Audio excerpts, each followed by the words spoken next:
Yeah. What? Yeah.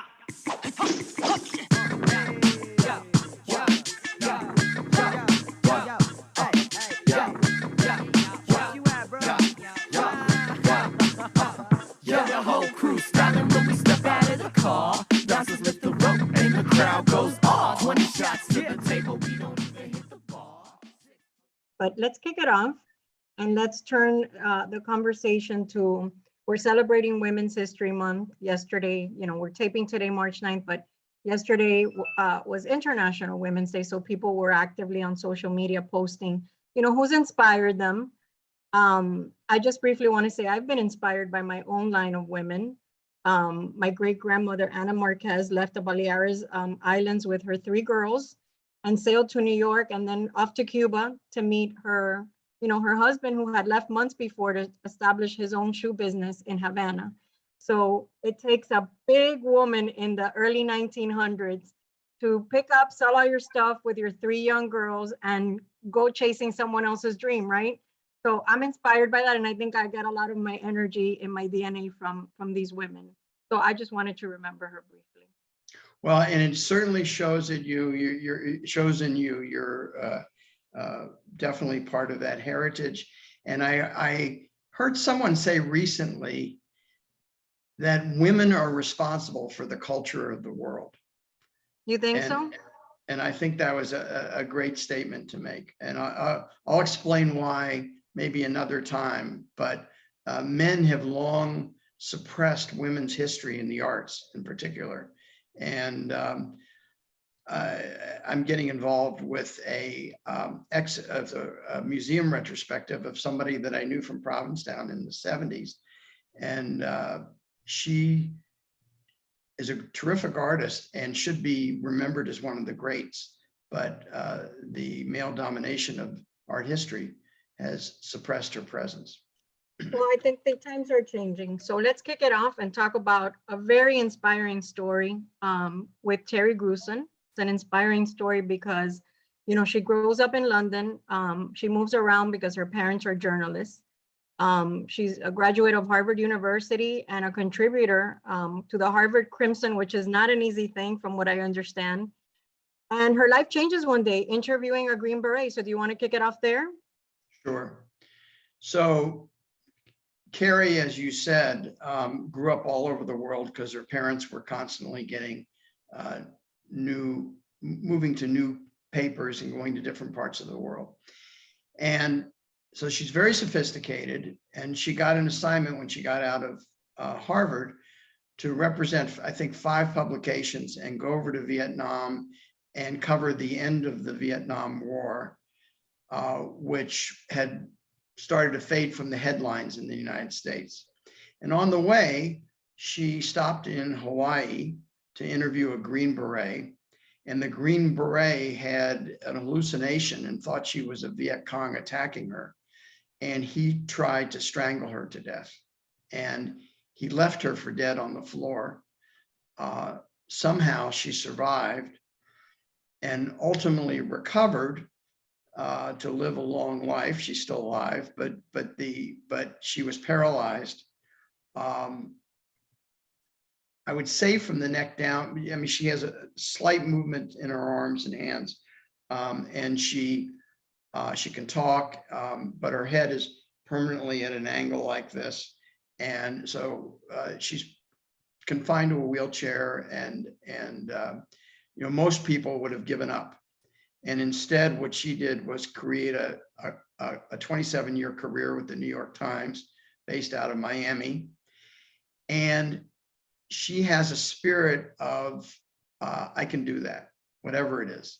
And she started participating in competitive sports. And the first thing she did was find somebody to pair with, a wonderful woman named Karen Lebetsky. And they started competing first in marathons, then in triathletes, then in Ironman competitions all over the world. And Kerry rides in a specially made chair that's streamlined and aerodynamic, and that's easier to push and turn. They also made a special kayak for her that Karen tows her in when they're out in the ocean or on a lake during a triathlon. And she does all of these things, and she inspires people all along the way. And she started an organization called ThumbsUp International. There's a website for it, and it's all about inspiring people and motivating, especially people, injured athletes and people with injuries, to have something to look forward to. And I should say that in our interview, I also interviewed Karen Lubetsky, and she tells these harrowing stories of things, two particular stories of what happened to them. One when they were participating in the recent Miami Marathon just a few weeks ago, and one when they were doing their first triathlon in Panama City, Florida. And in the recent marathon, by this time it's kind of blasé. Okay, we're going to run a marathon because they do it so much. But in this case, their racing wheelchair blew a tire. And make a long story short, they had to compete in her regular wheelchair, which is not meant for running 26 miles. And that caused all kinds of problems. The thing flipped off at one point, and Kerry went flying through the air, and Karen was injured. And Karen, she says, we can just look at each other and know what the answer is. And they looked at each other and it was like, are we going to quit? And the answer was no. And they finished it 2 hours longer than they've ever done a marathon, but they finished it. And along the way, they were inspiring other people who were sitting by the roadside because they were giving up because they'd run out of gas. And so they had people walking with them. And the other one, they were doing this, the first swim was in the ocean, in the Atlantic Ocean.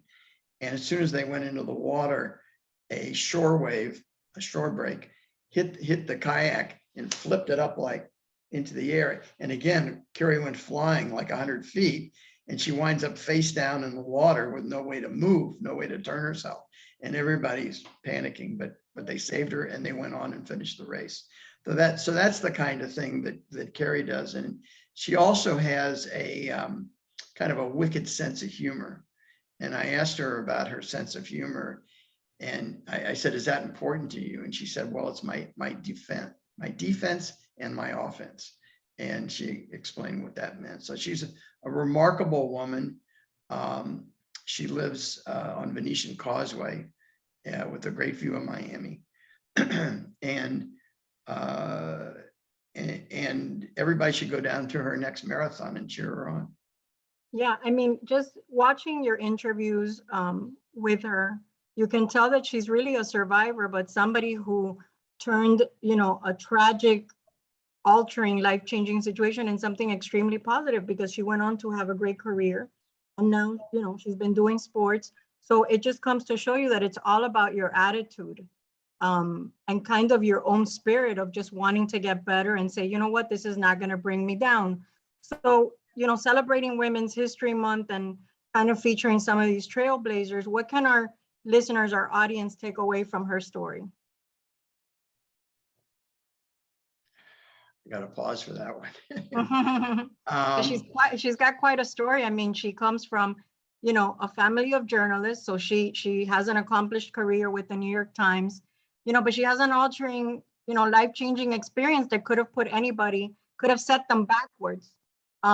So, what is there anything that she says that inspired her to just continue? I think the biggest inspiration is that you never know what you can accomplish until you try it. And to just give up and say, my life's over, this is hopeless. How could I possibly have a good life in these circumstances?